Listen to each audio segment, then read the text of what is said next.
Hey y'all, so we recently made a move to Tulsa, Oklahoma, and the house we bought, it really did not have enough counter space. So I convinced Robert to build me one. We had checked into some prices about how much it would cost for someone else to install it, and it was just way too expensive. So he said that he could build me one, and that's exactly what he did. So you guys stay tuned until the very end so you can see what our finished product looks like.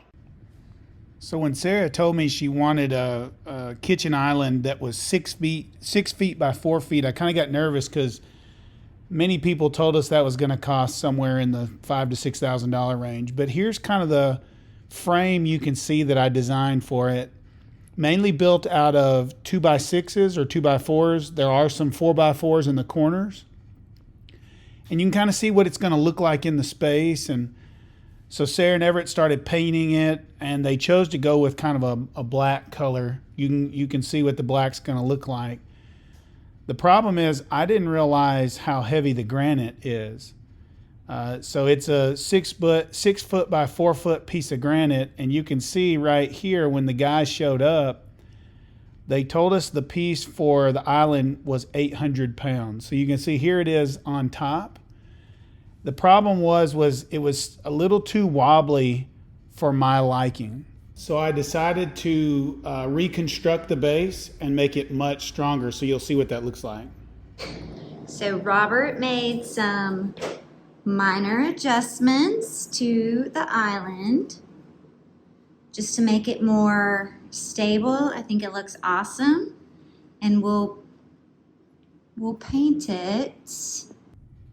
So as you can see here in the final product, we added a bunch of 2x6s along the sides and a 1x6 in the front for looks, but it's much sturdier, and all in we're about $1,000 in.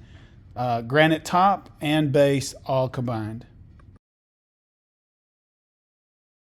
All right, you guys, so this is the finished product, and it is a large island, which is exactly what I wanted. One thing I needed was more counter space just for food prep and, for extra seating, but I did not need the cabinet storage. So what I wanted was to easily be able to scoot the chairs under. People could have comfortable leg space and not bang their knees against the cabinets in the island. So that's exactly what he built me. We got the granite from a place in downtown Tulsa. It was a great price. I had price shopped a bunch of places, and they gave us a really good, reasonable price. And then Robert framed it and built it out for me. And my son Everett and I, we painted it. And it's magnolia blackboard paint, satin finish.